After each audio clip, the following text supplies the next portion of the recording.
Comme ses compatriotes, Peugeot ne veut pas rater le rendez-vous du Salon de Paris et à cette fin, il prépare une série de nouveautés. En voici une, la 308cc. Elle sera l'une des stars du salon parisien en octobre. La remplaçante de la 307cc se dévoile sous des traits somme toute assez sympathiques, caractérisés par une fluidité et un dynamisme remarquables, tant en coupé qu'en cabriolet. On épinglera notamment un bouclier avant dynamisé, des hanches marquées et des feux rouges à LED, mais aussi une malle arrière nervurée et creusée en partie centrale, ainsi que cette sorte d'extracteur arrière en deux parties séparées par un pilier couleur carrosserie. Volant sportif et traité spécifique du combiné caractérise un intérieur qui, au choix, peut se garnir d'un textile dynamique, de cuir simple ou même d'un garnissage cuir intégral qui ceinture désormais tout l'habitacle. L'équipement comprend notamment un verrouillage automatique télécommandé des rangements intérieurs, tels boîte à gants et rangement sous accoudoir central, commande centralisée des 4 vitres, fonction spécifique accès aux places arrière, avec siège électrique, supercondamnation des portes ou encore éclairage d'accueil à LED implanté dans les rétroviseurs extérieurs pour ne citer que cela.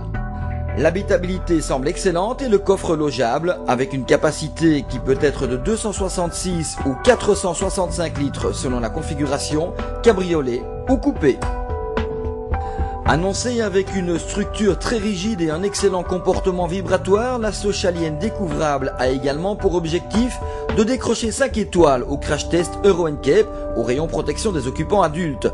Raison pour laquelle les sièges avant embarquent un airbag latéral thorax-bassin qui joue le parfait complément à l'airbag latéral tête. Car la 308cc conserve bien entendu le concept du toit rigide escamotable et son architecture intérieure 2+2 avec une cinématique exécutable en 20 secondes. À noter aussi en parfait complément des sièges chauffants l'apparition de l'Airwave, système largement inspiré de celui proposé par Mercedes pour ses SL et SLK sous le nom de AirScarf. Un système qui remplit un rôle de véritable écharpe d'air chaud pour la nuque et qui est ajustable en température, en débit et en orientation. Côté technique, 2 mécaniques sont prévues dans un premier temps avec une boîte 6 manuelle ou sur demande, une automatique. Le 1600 THP 150 chevaux à essence et le 2 litres diesel HDI de 140 chevaux.